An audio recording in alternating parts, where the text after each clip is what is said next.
Okay, hello, this is Josh and Brian from the Justkickin podcast. Today we're chatting with Todd Beane, founder of the TOVO Academy in Barcelona, Spain.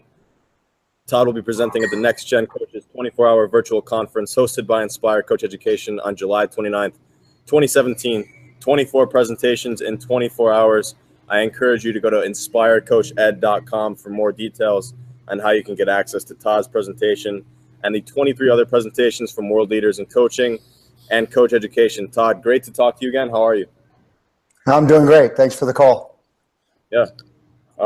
So let's get right into the content today. And I know the last time we spoke, we broached a lot of topics. And today I want to spend most of the day talking specifically about like why coaches don't change their minds about their methods. So I guess to set the tone for the episode, what are the defining characteristics or traits of a footballer that makes one better than another? Yeah, I think we define a total footballer, if you will, a player of great competence and of great character. And I don't think there'll be many coaches in the world that would argue with that. An intelligent player who's capable of executing on the pitch and, of course, with the character to be competitive but also resilient, I think is critically important. So the question really becomes not so much what are the great qualities of a top player, but how to nurture them in our young people. Yeah, and last time we spoke, we kind of talked about the absurdity of a doctor using bloodletting or maybe leeches to treat someone today. Yeah. And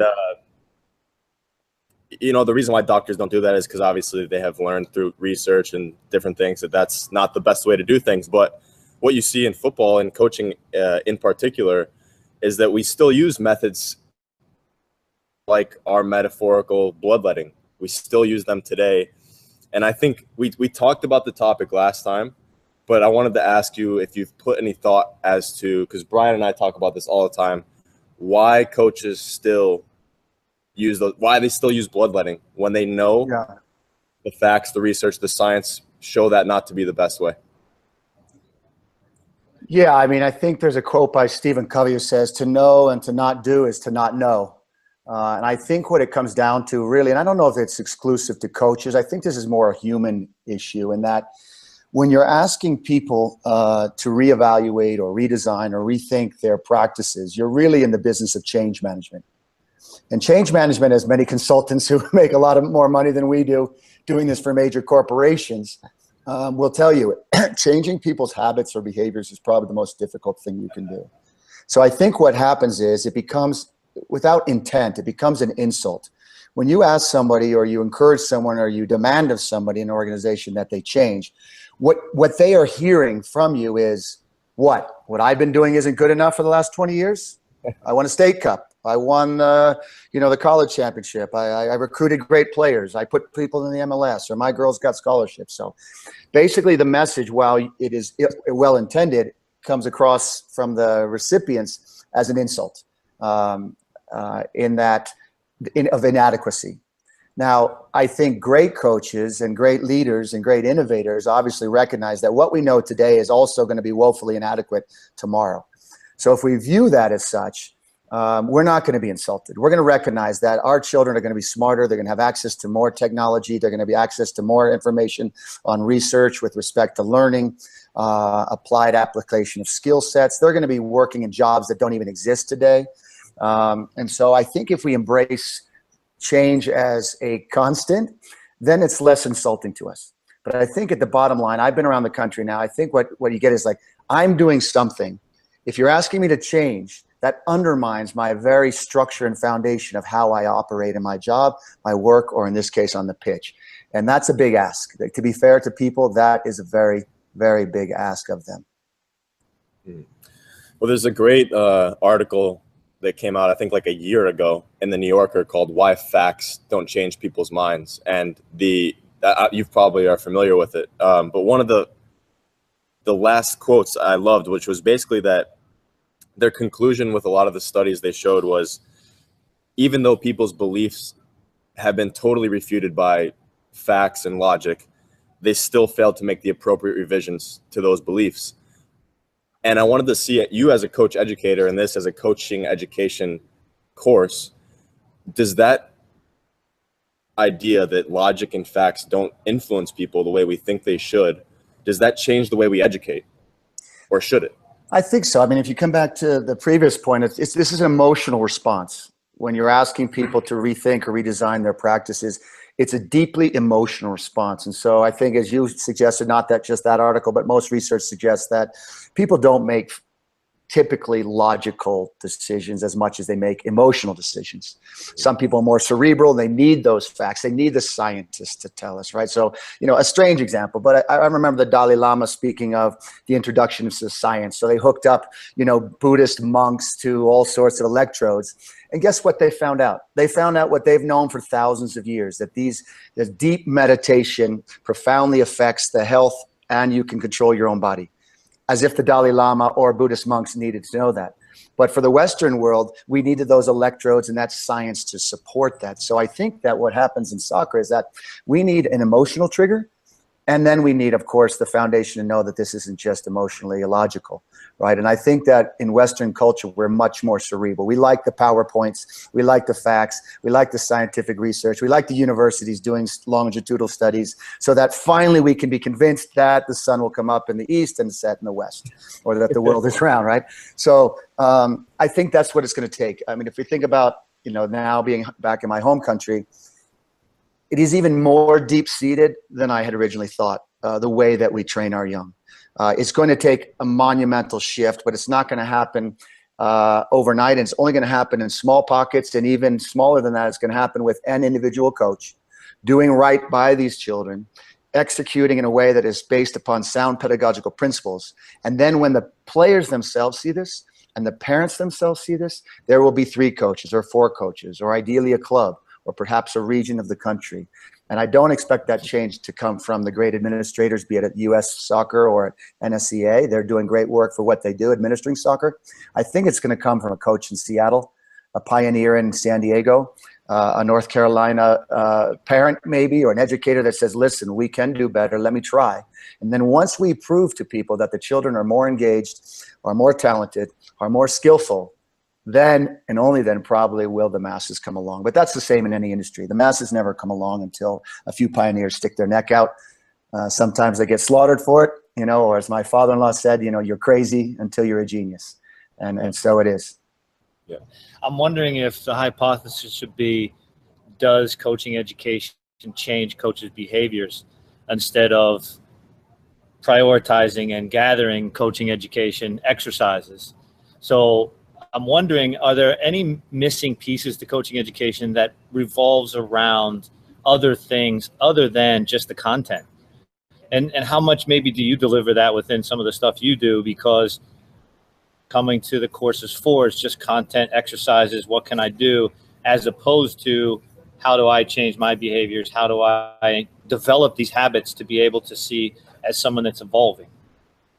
I think it's a great point. And I think reality is that, I started in the classroom as a teacher using English literature as really an excuse to have young children engage in conversations and dynamics about who they are, how they approach the world, how they interrelate with one another, and what arguments do they make on a daily basis about their existence. I think the same is in coaching.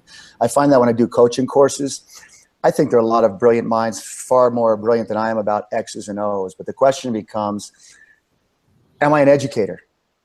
Is that what I am? I mean, and you can define that differently. I mean, if I define myself as a coach that just to get wins, then maybe I'm not an educator. Maybe I'm just a manager of human beings that execute my wishes such that we win. I don't think that's what youth soccer should be about. I think it should be about identifying within ourselves as an educator. And then once you do that, I think you question yourself exactly as you mentioned. You say, okay, if I'm an educator, what influence do I have over those people that I work with? In other words, these children with whom I intervene, am I adding value as an educator? And that really becomes a question that you mentioned, which is, who am I as a coach? What do I believe? What do I want to impart? What values do I share? And how do I nurture young people? That's more about character, and it's more about cognition probably than it is about the competencies or the X's and O's or the systems of play or 4-3-3. I think we've spent a lot of time in coaching education perhaps about systems of play, formations of play, how to press high, how to press low, how to, all of these variables. At the end of the day, I think coaching education should be about being an educator. And perhaps the winds of change are shifting in these upper echelons of soccer, because I think they recognize that. But I think we need to take the lead on this. And when we work with coaches, we have to become very good educators, and then we can deepen our knowledge of the sport. But until we're good educators, X's and O's are going to be lost on our children that we're working with for sure. We need to be motivators. We need to inspire children. We need to maximize their potential. We need to understand how they learn. And from there, we can depart into the soccer-specific knowledge area, in my opinion. Yeah, absolutely. Well, it's funny how much there's some literature out there that discusses that some of the greatest ever, the coaches that are out there on center stage that we emulate or that we utilize their methods, can't articulate why they do what they do. In some type of unconscious process to deliver a message to someone else. I mean, I don't know how we're going to keep evolving if that's the people that we're constantly looking to provide us with education, right? They have to be going to someone that is an educator, like you just spoke about. So I guess my next question would be to ask, how much of this resist as young coaches of going around just emulating who we see at the top? Because we hear it all the time. I want to be like Pep or Jose or all these other guys. How do we know if we're stepping across those boundaries? Yeah, I mean, I think one of the greatest examples it was with what you mentioned was my father-in-law, Johan Cruyff, and basically he understood football at such a profound level. I think that inspired a generation of footballers with whom he worked, obviously. But if you asked him to put a PowerPoint presentation together, it was never going to happen. I always say, what is the secret sauce? What is the A to B? And Johan, as he said, in his own words, he said he thinks he was dyslexic before they invented the disease, right? And he was never going to go from A to B and then end up at Z, right? It wasn't going to happen, but he was very intuitive. So I think it is difficult. How does Kasparov see the chessboard?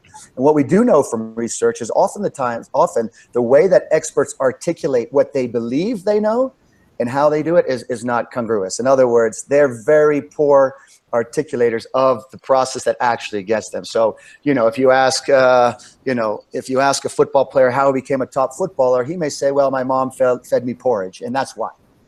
Or another one may say, I had breakfast every morning with bananas, So we tend to assign things that we believe, and that becomes problematic in coaching.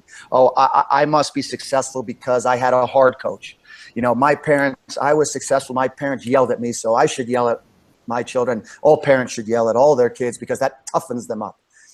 We know that experts sometimes are and oftentimes are not the best messengers with respect to the how to do it. But we do know that those people have tapped into some intuitive skills sets that they have. So if you come back to Pep Guardiola, he's a student of the game, but he is also a student of art and literature and Catalan culture. And so is that what made him a great coach? We could assign that. Maybe it's X's and O's. Maybe he sees space in a different relationship. But maybe it's possibly that he expanded his horizon outside of football and brought in intercultural dimensions into his game, such that makes him a better coach. That it's a tough question to answer, but I would suggest that the high coaches, and I do agree with many of the top coaches, we do have to make a clear distinction between what it is to coach Man United, Man City, or Barcelona, and what it is to coach our youth players. These are two different roles, and I couldn't agree more with my father-in-law on this. One is the development of players to maximize their potential within and beyond the field, and many of them won't stay on the professional fields, right? So the role of a youth coach is to educate and nurture and maximize a child's potential, and then figure out where that potential leads them. It could very well lead them into music, art, dance, or science or literature. A first-team coach, very clearly in professional football, has to win. And so they have to master the art of putting a performance of a group of men or women on the pitch and get the results that are required from their organization, be it the fans or the board or the first team or professional rankings. So I think that's where we go wrong. When you say, and you made a good point, when we start to YouTube things and say, well, Pep did this, so I should apply it to my kids here in Southern California, it doesn't work that way. Too many times we don't understand the why behind it, the when behind it, the for whom behind it. And until we understand the for whom are we coaching? Only then can we then begin to even intervene in a child's life. And it's not just about Pep's responsibility, because he has to win at Man City. That's his responsibility. But we have to nurture the children that are going to go on well beyond football and be leaders in society beyond the game. So I think we have to make a very clear and rigid distinction between youth coaching and the qualities we need as youth coaches and the objectives of youth coaching and first team coaching. And oftentimes young coaches try to emulate those master coaches, but put it in the wrong environment, if that makes sense. Yeah, no, absolutely. So one of my questions, Todd, is because, I mean, there's far more people coaching youth soccer than there are first team football. But a lot of times we're all looking at the same YouTube videos or Twitter videos of different tactical things. And that is what influences us and how we behave in our own teams. And I see youth coaches all the time, even in my own city, that are watching and getting information from those same avenues. And like you mentioned, it's watching Pep do something with the Manchester City first team does not apply to you with your U9 team here for us. So I guess my question would be, for if youth coaches are listening, where should they go to learn how they should be doing things? Is it more pedagogical studies and, you know, things that we know about learner-centric programming and things that you've talked about, instead of the tactical videos and the YouTube videos? I think a great combination would be ideal. In other words, I mean, you literally can just go online and find out as much research as you want and more. We can learn from educators. We can learn from people who have led dance schools and art schools and who have been great creators with youth and various things. They're out there. They're available to us. They're in Pittsburgh. They're in our community. Sometimes no one's a prophet in their own land, right? So you'd be surprised how many intelligent people there will be in Pennsylvania that are working with the maximization of children's potential. They may be at a Montessori school right down the street from you. They may be at a traditional public school. They may be at a junior college. They may be the coach at the local club. I think where we need to look is outside of football. And I think football becomes too incestuous, right? We see the same things. We hear the same. Probably tired of hearing Todd Beane or whoever it happens to be, right? So what we need to do is to, I think, in my opinion, is to look to people in education, because those people are the experts in nurturing children and maximizing their potential in a long-term development plan. And those teachers at your public schools, they're at your elementary schools, there's that great teacher that your child has in kindergarten, and you just start to look and say, what does he or she do so well to engage my child? What are the best practices of education that I can use as a coach? And then go ahead and find out whether you prefer to play a 4-3-3 or a high pressing game, or play wide or deep or defend deep. Those things can be learned quite easily, and those resources are available through coaching courses or through reading books of the coaches, or for looking online and watching Man United, Man City, or Real Madrid, or any others. But I think as a fundament, I think we need to read, we need to research, and we need to learn from people outside our sport, because there's great minds in every community that understand how to maximize the potential of children. And ultimately, I believe that that's our job. And so people in education, for example, one model I like is Doug Lemov. He leads an organization called Uncommon Schools, and has written several books, Teach Like a Champion, for example. So what he's done is he's taken the best practices of common teachers and recognize that they do some uncommon things, and then shares that wealth of knowledge from ordinary people in ordinary classrooms doing extraordinary things with wonderful children. I love that model. So I think we should laterally look to ourselves, go visit. I've been to a club recently. I said, have you gone to visit the opposing club or the competitive club? No, why would I do that? It's not, I mean, we're not in secrets. So if you're in Seattle United, you should go talk to a Crossfire coach. If you're in Pittsburgh United, you should go to Pittsburgh South United or whatever you happen right there. I mean, we are a camaraderie of coaches, and our ultimate objective is not to beat one another. Our ultimate objective is a common objective, which is to nurture the next generation of footballers. So we should be working together, even when on the weekend we're competing with another. I know that's a little strange to say, but I believe that's where our craft will improve tremendously, when we learn from common people doing extraordinary things in very ordinary environments throughout our country. I mean, you might have just hit something there in terms of why we aren't learning as professionals in this environment because of that mix between saying, why would I go work or learn with the crosstown rival? My methods are better. So my methods then have to be secretive, and my methods have to be kept under my little umbrella. You can't see them. And now we cause this intra professional development conflict within ourselves and our partners, right? So now how do we go about alleviating this and opening this up? It's funny that you said that, because I don't know if it stems from American football, right? The Pittsburgh Steelers aren't going to go down and see what the Cleveland Browns are doing. That's unheard of. I don't know if maybe permeating down. Again, this is just a moot point, but maybe anything you can add to that as well. Yeah, I know. I think, I mean, and I've been in literally small town America here in Lake Tahoe, California, in a previous life, right? And so Mike Simon, we played together professionally. We were great mates. He coached North Tahoe High School blue team, right? The varsity high school team. I coached Incline High School in green. And there's a rivalry, a small town rivalry with low-level soccer in a beautiful environment here in the mountains of Lake Tahoe. What was remarkable is that when we would coach against one another, we would literally stand beside one another and we would marvel at some of the things that we were doing and the kids were doing. And we'd always make a point, because we knew the children in the community, even if they were cross-town rivals. I can't tell you the looks and the stares we got from parents and even the referee.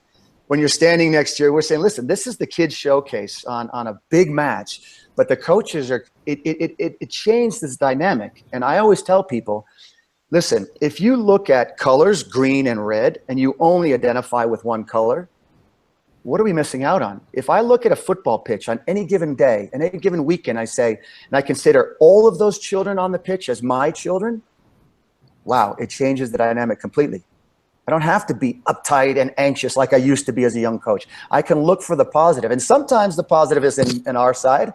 And quite frankly, there are times when the other team plays remarkably better. And what do? I can either be bitter and blame and yell and scream and be defensive, or I can applaud that coach. I can applaud those players. I can tip my hat to them getting the better of us on this day, and then take home those challenges to the training ground. I just think we bury ourselves into this personal ego where if I win, you lose. But at the end of the day, this is my best friend. This is my best friend. We all win. We have just put onto the pitch on a wonderful rivalry where we shake hands, we compete. One day they win, one day we win, but on every day, all children win if we approach the game as a collective objective to celebrate what football is about. And I think we've gotten far away from that. And I don't think it's to blame American football or ice hockey and other. This is on us. This is on soccer coaching, soccer parenting, and soccer development in the United States. And we can let lacrosse and everybody else take care of their own issues. But if we're putting gag orders on parents and we're getting coaches who are fighting one another, not speaking to one another, or not shaking hands, where are we in terms of sending a message to youth players that you can compete as hard as possible, sweat, win, lose, shake, or hug after a match? And I think the best clubs in this country are teaching those values, win, lose, or draw.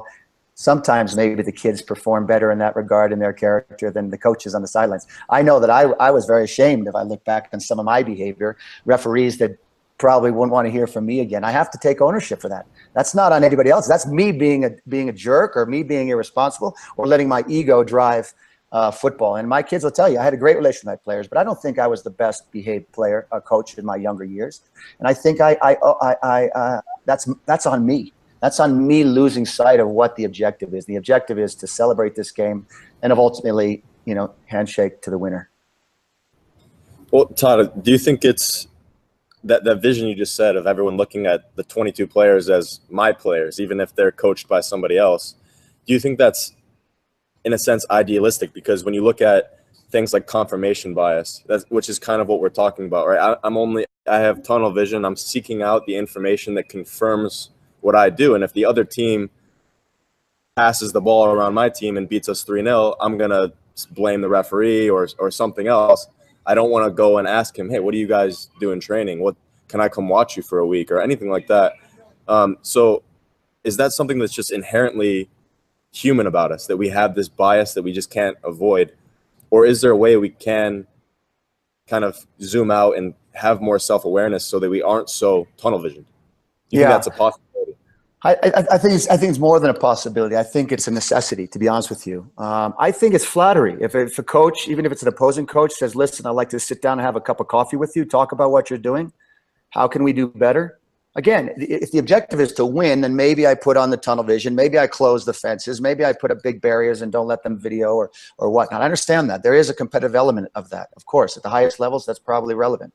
But we're talking about 12-year-olds, 9-year-olds. What kind of secrets are we going to have, right? We're gonna an interesting, corner kick that we don't want anybody to know about. I mean, we're playing the game, right? It's been played millions of times over millions of pitches across the world. So I think innovation in our sense comes from our capacity to work within our craft, our camaraderie of coaches. And if we take responsibility for driving the game forward, I don't think it's out of the question. I think it's being done. I see good coaches. I mean, Gabri is the coach of juvenil team in Barcelona. He lives down the road in Sitges, where I live. He's more than open to having a conversation with me or share. And you come back to the kids. The kids are brilliant. I mean, really, the kids without poor behavior on the sidelines or from their parents are remarkable. I mean, you've seen the video from the Barcelona kids that went viral when they played in a Japanese tournament and the boys are crying and the Barcelona kid is, I know the coach of that team. The kids on their own, not under any instruction, went to console the loser from across the globe in a very difficult moment. Now, if an 8-year-old boy can do that on his own, really, how can we screw that up? We have to work really hard as egoist coaches to screw that up, because kids want to compete, they want to connect, and they want to be part of something larger than themselves.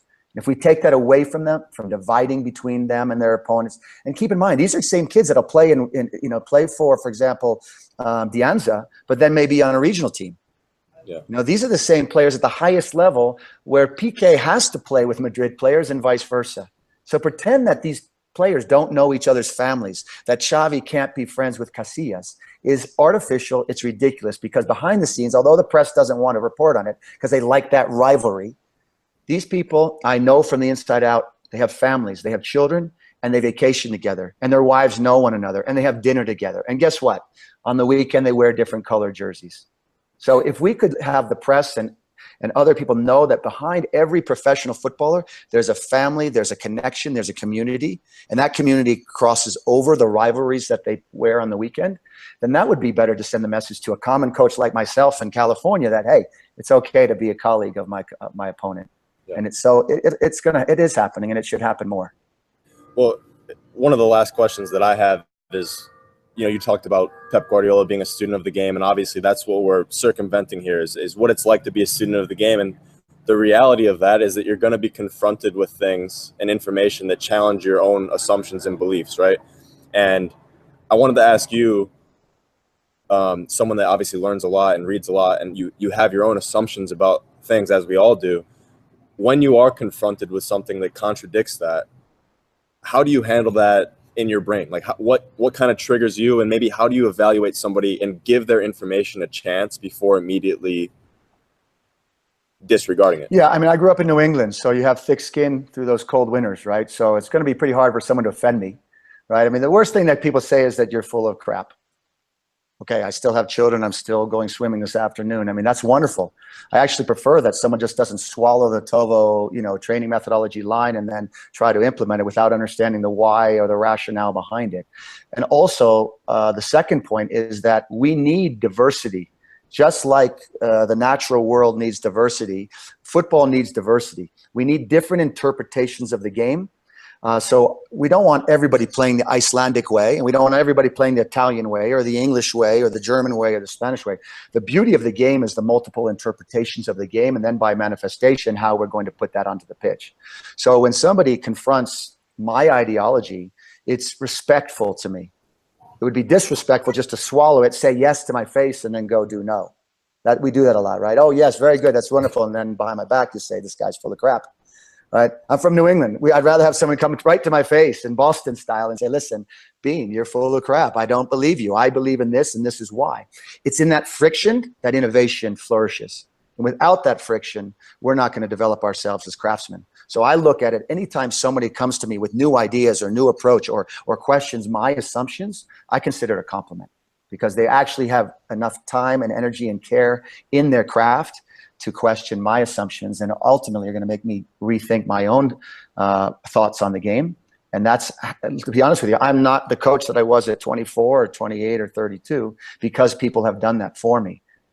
Sometimes maybe I was more stubborn than I would have liked to be. I'm much more open as I get older, ironically, than I was probably when I was a younger coach and hadn't accomplished anything, right? You know, get to one playoff match with a humble team and you think you're the king of the world at 24. It's ridiculous. But with wisdom and with children, your life gets put into perspective. This is about a global game and the beauty of it more than it is about me versus you. Right. Well, so Todd, as we start to wrap up, in the essence of coach education, as this conference is all about, and obviously you're in California now, getting ready to do some coach education yourself. How do you yourself go about learning and improving? You know, if you're deciding between two books, what makes you choose one over the other? Is it just what everybody's reading, the flavor of the month, or do you have more thought about, you know, you go down a certain tunnel where you read a lot on one topic, or how do you navigate that kind of massive amounts of choices that we do have to learn? Yeah, I've got 6 children. We got a lot of books in this house. And so I always tell them, pick the one you want to read. And it sounds silly, right? Pick the one you want to read today. It could be something different tomorrow. So, yeah, I've been on a journey through education. I've been on a journey recently in research, neuroscience, learning acquisition, skills, learning how to learn. I've been on 3 different websites where courses are available. You know, I took a course recently on Coursera, I think it was, open platform. And I think they had a special. I think I got it for free or for $10, I think it was, on learning how to learn from some great professors from San Diego, actually.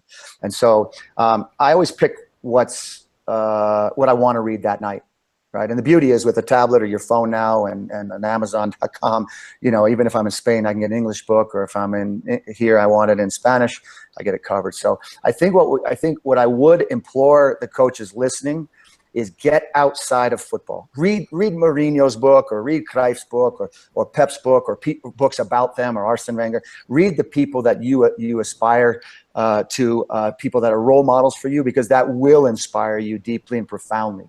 And then get outside of football. I was reading something about chess recently. I was the other day I was reading, as I mentioned, about education. I had a conversation with a professor that's a professor of neuroscience. Another professor of kinesiology out of Utah. So I think what these people do is they recognize, while they may not know the X's and O's, they certainly know a lot more about the brain than I do. They know about child development. They know about learning acquisition. They know about experiential learning and other relative facts about the craft of coaching. So my greatest thing is read what you want to read, but make sure you get outside of football to become a craftsman. And that would be my greatest suggestion. Well, I just have a follow-up because you mentioned it, but I saw that course on Coursera. I haven't taken it myself, but you know, like learning how to learn, maybe if you could quickly, what was maybe the one big takeaway for you personally in terms of that topic? Well, it confirmed what I know from raising 6 children, which is children learn in their own ways, but there are very common approaches to it. They learn by doing.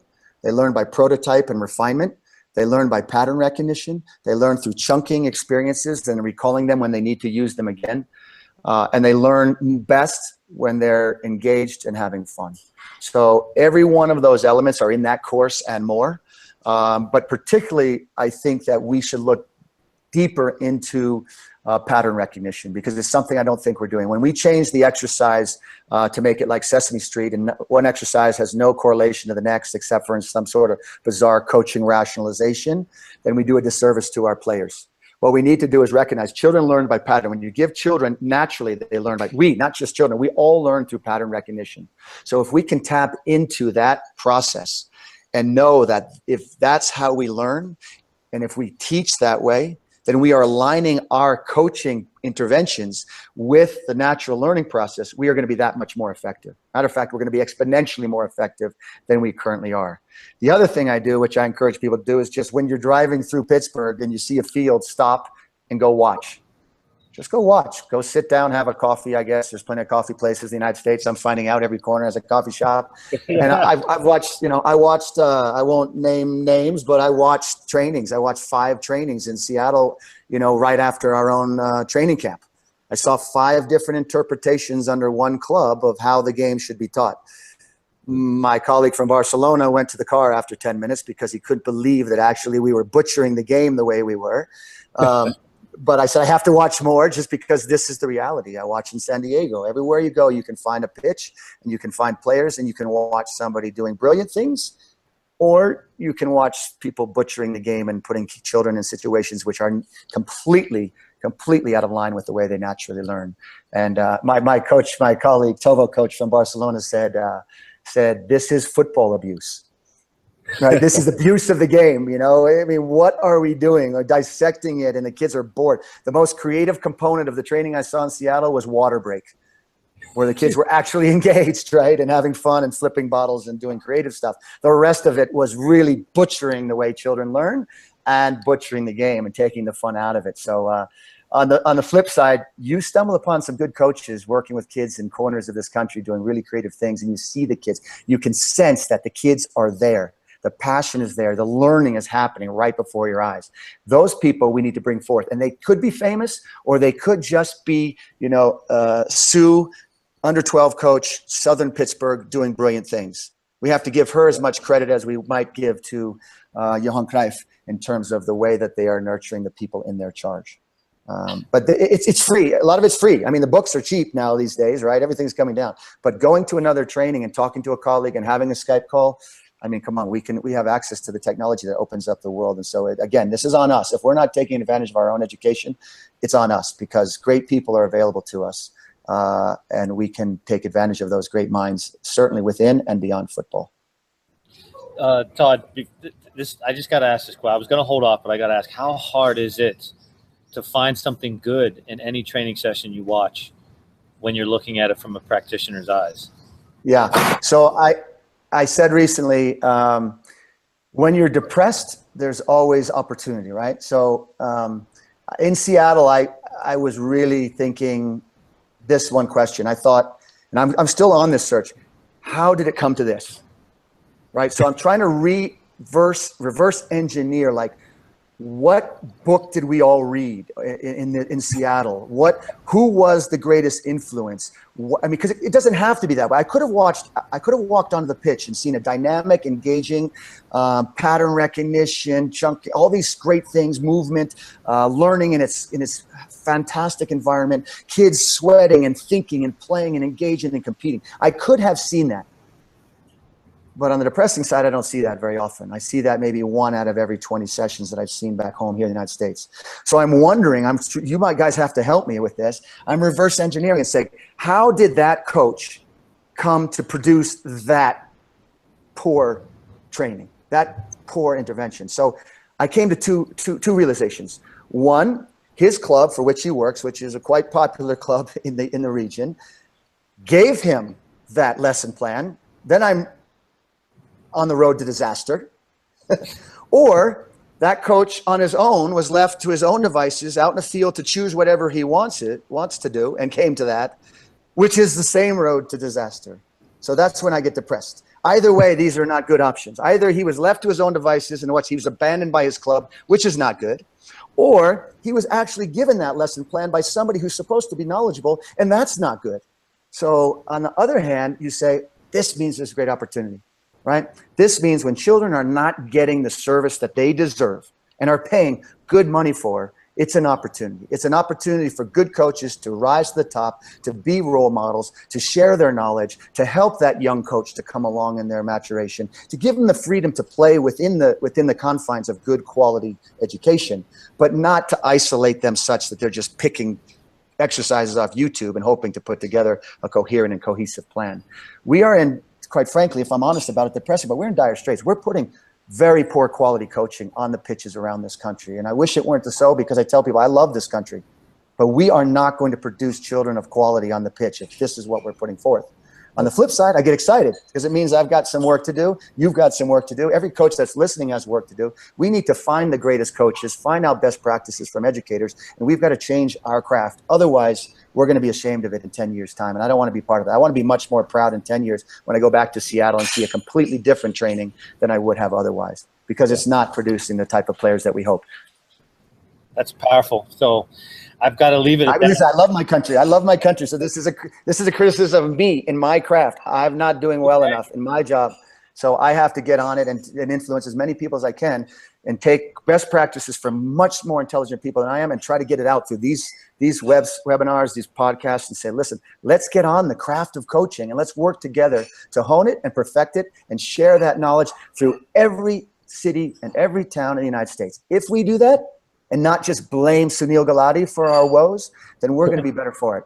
So you guys are part of that. What you're doing is doing this. So let's get diverse minds in the game of football out to people. Let them pick and choose, but ultimately let's have a conversation of friction, because from that friction, as I mentioned, innovation will come and the children will be better for it, for sure, without a doubt.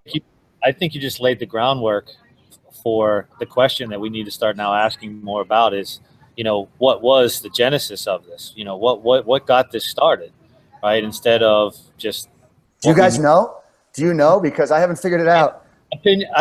As soon as you said it, my unconscious dots started to come together and thinking down the lines of the Will Curver videos and things like that might have gotten that thing started. And then I think it's just this reductionist approach to everything. I just think that people want to, because I literally watched a coach or heard a coach say to a group of people in an audience the other day that he is an analytical specialist of breaking down the technique to its finest details.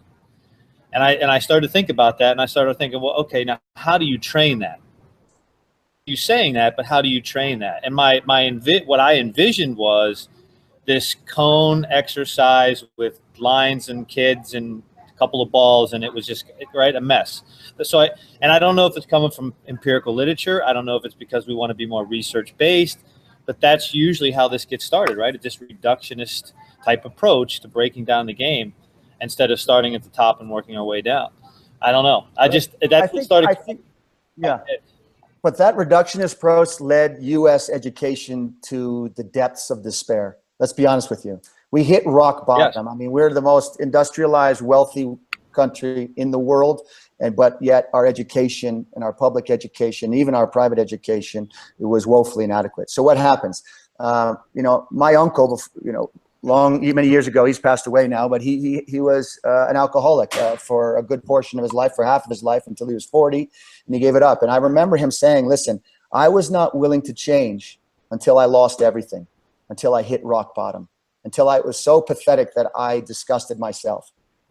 And to his credit, he spent the last 40 years of his life a sober man, re-engaging with the family that he lost through alcoholism, through those depths of despair.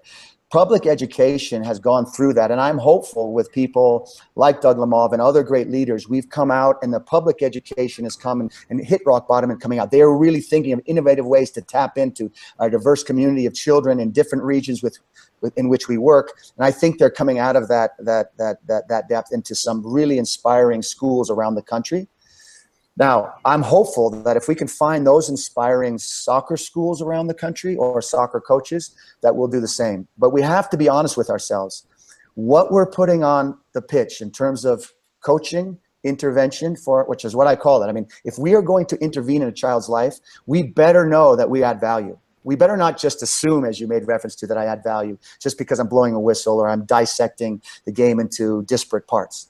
We better know through research and through reality and through evidence that we are effectively engaging in a learning process for the children.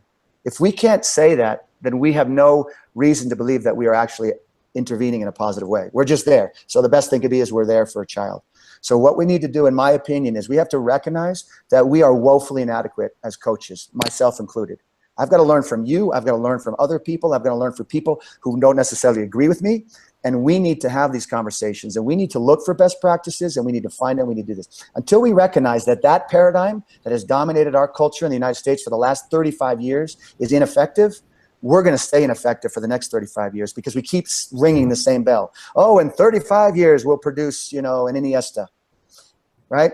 We are not going to produce any player of high quality doing the same thing for the last 35 years because it hasn't worked.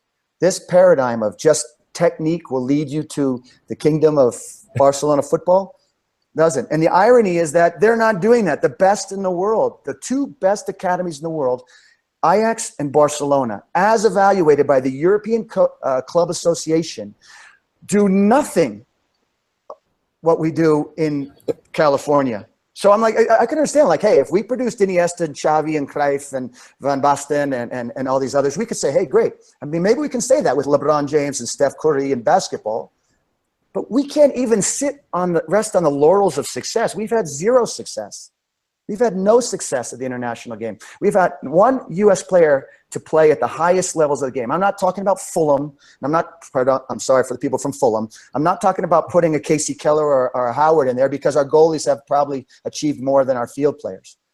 So the question becomes are we willing to sit on our butts for the next 35 years doing the same thing, this dissecting, analytical, break it down, assuming that the kids will put it together on the weekend, when all research suggests and proves that that is not the case? That is not how children learn. In fact, you are not even exercising the portion of the brain that is exercised when you use the cognitive processing. So imagine that. If I break down the game every day in my trainings into these dissectable parts to feel good and put cones on the pitch, I'm not even lighting up the same portion of the brain that's required to play the game in its entirety. So I'm really not training anything about football except for one small fraction. And one small fraction of football is never going to be the whole game, which is why we don't have an Iniesta, we don't have Xavi. And these guys are not imposing. They're not like born physically to dominate, through their speed or their agility or their strength. These are people who are more intelligent than every player that has ever been born in the United States or has ever put on a jersey in the United States. And that is no slight to Michael Bradley or Jermaine Jones or Beasler or anybody else. What it suggests is we need to create the new generation. And I'm pretty certain that Michael Bradley and others might agree that he was not good enough to make it at the higher echelons. And he would probably want to be a coach of the next generation that gets a starting midfielder at Real Madrid, that gets us a Modric, that gets us a Rakitic, that gets us an Iniesta. We haven't done it. So if we want to do it, we have to change. And the only way to change is to rethink and redesign the way that we're nurturing our young. And I know that's quite opinionated, but listen, this is what we're doing in TOVO. We're rethinking and redesigning training, and we're screaming down the canyons of the United States at anybody that wants to listen. And those that do are going to form a network, and we're going to go and we're going to drive it, and maybe we're crazy. And then I just pass away as a crazy person with 6 wonderful children. I can live with that. But imagine if we're right. Imagine if we front load cognitive development and we're correct. That's what I challenge the people that are just breaking the game down into these, what I consider to be unrecognizable parts. You could be right, but what happens if we're correct? What happens if the research and the knowledge that's available to us today suggests otherwise? What would happen if we actually created intelligent players because we trained more intelligently? What would happen if we actually did rethink and redesign? If we're right, the upside is huge. If we're wrong, the downside is low because we're just where we always have been, which is in mediocrity. So what kind of risk-reward ratio would you take? I would take that bet, right? If I go to the casino here in Reno and they say, listen, you're not going to lose anything, but you could win the slot machine today, I would take that gamble. The only reason we don't take that gamble is because of the first question. We are resistant to change because we think it's insulting. Those that consider change as an opportunity, as a moment of innovation, as inspiring, and as an opportunity to nurture our young are going to take this. They're going to run with it. We are going to front load cognition. We're going to piece the game back together again. The kids are going to enjoy it more. They're going to be highly engaged. They won't drop out at 13. And the cream of the crop are going to be starting at Barcelona in 20 years. If not, we're going to be sitting here in 20 years having the same conversation about what happened to U.S. soccer mired in mediocrity and changing the names between Klinsmann and Arena and hoping that that name is going to change the fact that the players they have in those jerseys are not adequately prepared to play the game at the international level. So let's go for it. Let's go for it. Let's just go for it. There's no risk, and the reward is tremendous. Anybody wants to come on board? Come. Let's go. We're part of this network, and we're off to it. Well, it's funny because I think like we were trying to find the genesis or the patient zero as to why the coach in Seattle is doing what he's doing. You mentioned Michael Bradley. It triggered in my brain that when I look back at the way I was trained and even my education, math class, social studies, etc., just broken down into these parts, and I can't remember anything. When I started coaching, I looked back on my experiences and I was like, I got gypped. I didn't learn the way that I should have, and so I think part of the problem maybe in the U.S. is that some coaches feel they got a fair deal. They did dissected part training, but hey, I made it to the national team, so I'm going to do the same thing with my players. From, well, why wasn't I Messi? Or why wasn't I Iniesta? And why can't I remember, y equals mx plus b or whatever it might be? Like, why can't I put those things into practice? And it's because this dissection. I don't know. Maybe that's it, is that some people feel they got a fair deal. Others look back and go, well, I didn't get anything out of that. So where did I go wrong in my training, and how can I improve? But as maybe I mentioned before in the podcast, we don't evaluate the absence of something. We don't evaluate the road not taken, right? So imagine the player I could have been. I don't know. Okay, I went to very prestigious schools. I went to two of the most prestigious schools of the country. I went to Dartmouth College. I went to Stanford. So by all extension, I should be an intelligent person. But then the people meet me and they said, how the hell did you get in? I'm like, well, I think it was different back then, right? I'm like, I kicked the ball. I did okay. I raised my hand. I got good grades, and I went off, right? But I tell this story because I was sitting in math class, and I was with Professor Sleznik, and I was doing an equation, and I was solving for X, and I was getting it correct. And then I sat next to a friend, Allison Barlow, a dear friend of mine who's at Johns Hopkins University now. And I said, what the heck is a cotangent? I have no idea when I'm going to use a secant. Right? I'm sitting in Dartmouth College math by the country standards. This is pretty high level math. And I have no idea what the heck I'm doing, but I'm still good at it. Right? And then Professor Sleznik, who happened to be a soccer fan, I think he was the only professor that cared about Dartmouth soccer back in the 80s. So he used to come out. He said, Beane, what are you doing in math class? And I said, isn't that just what you do? You kind of solve for X and move on with your life. He's like, yeah, but you don't want to be there. And I said, yeah. He says, you don't have to be there anymore. This isn't high school. You get to pursue your passion, and it obviously is not math. I can see that it's soccer, but it's certainly not math. I think that was a nice way of saying, like, get out of my class, you dumb buffoon. But I always credit him and say, listen, the reality is what might have happened, right? So are we a country that prides itself on being number one? Yeah. I mean, look at the way we approach it. Look at the way we approach the Olympics. Look at the way we approach. This is the beauty of America. We're not really that content with 2. Certainly not 2.5. And why would we be content with 25 or 30 or 50 in the world? Why should we be content sitting on our laurels, whatever they may be, saying we have not produced a top footballer? I'm not talking about top footballer relative to CONCACAF, because, to be fair, Michael Bradley is a product. He's the best, one of the best products, and I applaud him for that. He is one of the best products of a system, but we do not know what might have happened to a Michael Bradley in another environment, right? Yeah. So we don't evaluate what might have been. What we do is we justify what was. So you can say, or I could say, listen, I got to Dartmouth, I got to Stanford, so the way I was educated must have been good. But to be fair, I was bored silly. I wasn't engaged. I could solve for X, and I had no idea what I was doing. You know how I got to Dartmouth? I raised my hand. I sat not in the middle, not in the front to be a brown noser. I didn't sit in the back to be a pain in the ass. I wasn't smoking dope in the parking lot. I sat up straight. I played sports. I raised my hand. I got 90% of the questions correct. I did some extracurricular activities, and I got to a top school. And I had no idea what the hell I was doing, right? So same with football. Yeah, we can justify, well, I did the Cruyff technique, or I did this technique, or I did that technique, and that got me to, regional ODP tryouts, so that must be good. But you don't know what might have been had you been engaged cerebrally, thinking, playing, engaging, reacting, and yes, executing the technical skills, the arsenal available to your own skill set.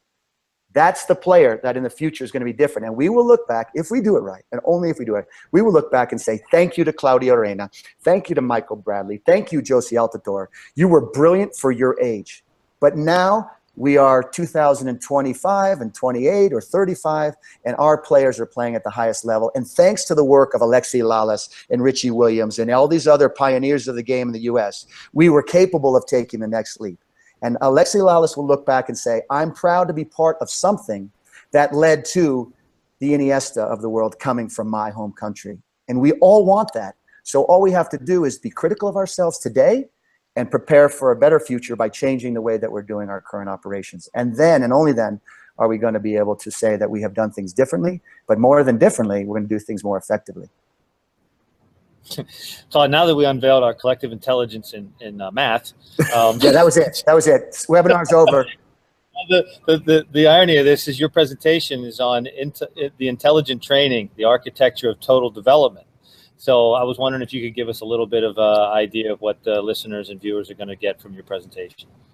Yeah, I mean, we're gonna focus on this. If we want, and I do believe we may agree on this, if we're trying to develop players of great cognition, competence, and character, then competence alone is not going to create the dynamic player that we want, either just on the pitch at the highest level or even for the common player that may end their days at recreational. We want intelligence on the field. We have to architect trainings that promote intelligence in our players, right? So I'm a believer that we can train intelligence. Just like you can train passing a ball and shooting the ball and dribbling the ball, you can train intelligence. You can train decision-making, which is a process of perception, conception, decision and deception, execution and assessment. These are 6 steps that can be trained. They can only be trained if you architect a training program that highlights and elicits that sort of behavior and those skill sets. So the presentation is going to be on, if we agree, if the listeners are interested in creating a more intelligent player, then we should rethink and redesign the way we're training, because currently we're not creating those types of players. So I'd like to walk through some very simple subjects about how we could redesign and rethink. We're going to use this based on the TOVO training methodology, and I'll share with the viewers just some tips on how we may front load cognition, and by extension, how we have to adjust our training environment and training sessions to promote that sort of intelligence in our players on the pitch in real time. Fantastic. Yeah. Well, Todd, it's always great to talk to you. I mean, we have to provoke some. We have to do.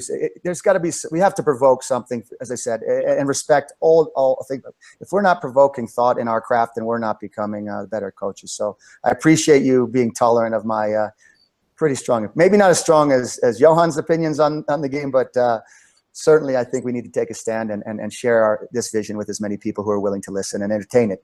Then they can throw it in the garbage. Then they can throw it out. But at least I hope that people will, at least entertain what we're trying to promote here, and then they can evaluate whether it's useful in their environment for them. That's what I hope.